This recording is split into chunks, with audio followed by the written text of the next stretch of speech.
Hello and thank you for joining us today at Distracted by Life. Our podcast is all about making change within yourself and your relationships. We share conversations, stories, and explore ideas coming from our lifelong journey of the high points and especially the low points where we learn to face our fears or cope with pain, loss, and failure. We do this in a discovery quest to establish patterns around our past and understanding whether we are tripping up from our past or being held hostage by it.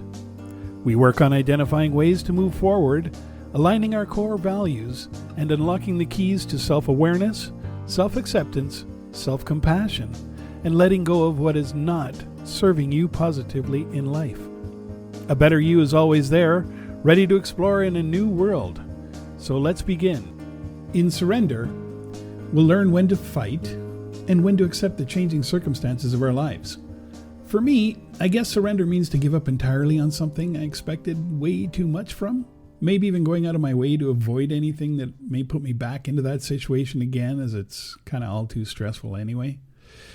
Well, the caveat here is that given the fact that I'm wrong roughly 9 times out of 10, I'm guessing Amal has a better take on what surrender means. Welcome, Amal. What's your take on surrender? How do you see surrender in your life? Hello, Dan. I love surrender because it's a very profound and deep practice. It's not for everyone, but when you do practice surrender in some areas and in your life and situation, it's very rewarding. Surrender here means 2 things I'm going to unpack first. And we'll talk about a little bit of some of the stuff a little bit deeper. So to me, surrender is letting go of expectation and being present. When I look at letting go of expectation, we have this idea that whatever is causing us our stress shouldn't be happening. And this is the resistance, which is a huge part of what intensify and actually magnifies stress. Stressful things happen in life, right? So people don't act the way we want them to. Things may not turn out as we had planned. We often can't change the external events in our life, but we can change, or we can actually choose to surrender to what we can't change rather than resist it. So in times when there is nothing we can do to change our circumstances, in times when we feel stressed, anxious, and overwhelmed, the most kind and compassionate thing we can do for ourselves is to actually let go of our expectation and surrender to what is. Let life unfold without interfering and forcing outcomes. Surrender is when you look at circumstances that are outside of your control. It's not about inaction. Let's make that clear. It's looking at circumstances that you know full well you can control. You surrender and you let life unfold. Trust the process. Be present.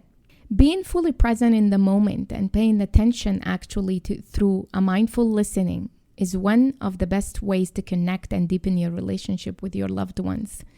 Give it a try. Sometimes we pretend we're listening, but we're really not listening. Our minds are drifting and in different directions, really. Most of us do that. We live a life that is hurried and fast and very fast paced, and with to-do list and check off list and this and that, especially even now with the holiday season that coming up would cause so many people to stress out because they want to accomplish so many different things. But being present, what is that holiday season should bring to you? What do you value? Joy? Happiness, love, connectedness. Be present with those things. In mindfulness practice, you can explore mindfulness principles such as what I talked about before, actually, in one of my podcasts, is impermanence, which discusses how our openness to change and impermanence is the path to ease. Because nothing stays forever, and we have to understand that. There will be seasons and changes and all sorts of things, setbacks and failures and joys and highs and lows and grief and losses and you name it. In my own life, I discovered that surrender can offer an invitation to embrace life more fully by deepening my trust and awakening my sense of acceptance. Mind you, that's my own personal take. And I did not experience that at the beginning because I was resisting things. So I wasn't always surrendering. I wasn't always accepting and opening. But after a while, I realized resisting and fixing and trying to force things to come my way, it caused me so much pain and heavy burden, rather than would have been the best and the kindest thing to do for myself is just to accept what's happening. There is a universal belief for most of us that the term surrender is basically giving up or conceding to defeat. Surrender is often viewed as the last option anyone wants to do, because people think surrender inaction, giving up, accepting defeat, you're weak and all that stuff. Surrendering isn't giving up. It's literally pausing, taking stock, and moving forward. That kind of sum it up? It's pausing, taking stock, seeing the situation for what it is. It's not so much about moving forward. It's about accepting what it is. And acting on what you can act on. Yes, it's surrendering to something you can control, to a higher power, and focusing on the things you can control. Because when you are working against a higher power, against the universe, to try to change things, you'll never win. You'll never win. Yeah, okay. The place where we land when there is simply no other choice, basically. But in my own life again, I discovered that surrender is an invitation to embrace and to live fully in the moment. Trust a higher power is at play than what you can imagine. There is, different definitions of surrender for people. Surrender means different things for each of us and at different times in our life, depending actually on the situation and the circumstances. Surrender might mean, an invitation to embrace what it is, like I mentioned earlier, or to let go of resistance. Or it might mean to stay open to the unknown, like in our current situation, this where we are put through with COVID. You're basically surrendering, and it means stay open to the unknown. You don't know what's next steps, what's next month is going to look like. And stop focusing on a potential, more like stop focusing and forcing a potential outcome. You're literally fighting to get a certain outcome. That's completely opposite what surrender is. It's not giving up. It's accepting that there is a higher power at play outside of your control and your means. And we should be dealing with the present. Yes. Also, at times, surrender might simply be calling us to relax more, which you just said it, into the moment and let life unfold. So what does surrender offer then? Surrender can become a path to more lightness, joy, and gratitude in our hearts and in our daily lives. Because when you allow the surrender, you're not resisting. So you're not stressed out, overworked, overworried, over everything. You're not on a drive for this obsession of trying to create an outcome that you know full well is no longer in your control. You have to trust a higher power, the universe. You gotta lean in and let the unknown just takes its course and let life unfold. When you do this and you take take that path, it leads you to you become more lighter. You find joy, and you definitely practice gratitude, because practicing gratitude is very, very simple. Is acknowledging the things that you totally take for granted. When I look back at the world I lived in and where I came from, and I look at my life now, I'm grateful. I'm grateful to be alive. I'm grateful to have clean water. I'm grateful to have electricity. I'm grateful to have not living in the dark, having the electricity, because that's where I come from. I come from where we had no electricity. Water was always dirty, so you couldn't drink it. You couldn't, having a clean water to shower, to wash clothes, to drink is a blessing. A blessing. I'm grateful. I'm grateful to be able to have the means of buying food that I couldn't buy before. I have more options. Grateful that I have a job, grateful that I have a home, grateful that I feel that I'm safe. So gratitude practice helps you put things in perspective in your life. So how do I incorporate, how do I incorporate the way of surrender in my daily life? The way we incorporate surrender in our life, whether yours or our life in general, is we let grace infuse us and learn to take the small steps as we begin to shift our orientation towards the surrender. Surrender found me during a time in my life when I was experiencing intense loss, grief, or uncharted waters. I somehow know that my most valuable and meaningful transformation or turning point in life happened when I was surrendering to what is, to embrace the loss, let the pain, connect with more hope, faith, trust, and the power of grace. I was determined to find peace. Even though it was a struggle at times, I knew that deep down that the awakening of surrender in my heart was a gift and a grace at the same time. Through the surrendering and finding more inner clarity and peace, shifting my own attitude to trusting the process and practicing gratitude, it was what a great treat it is to live actually with grace surrounding my life daily. And that's what I do. There are a lot of things I can't control, but there is a specific area where when it comes to loss and grief, you can't control that.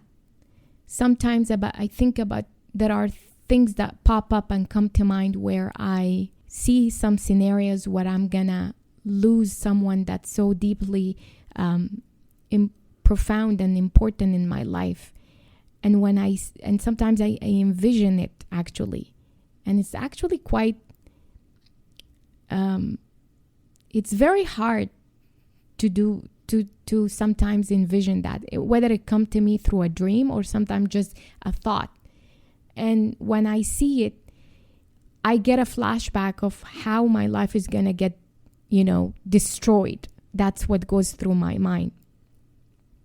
And then as soon as I start sensing myself going down that rabbit hole, because I don't want to lose that person, it scares me to the core. And I start sensing the feeling, I don't think I can make it. I don't think I'll be ever get over it. I start remembering I did lose someone before at a very young age, and I did get over it. I also lost few other people in my life.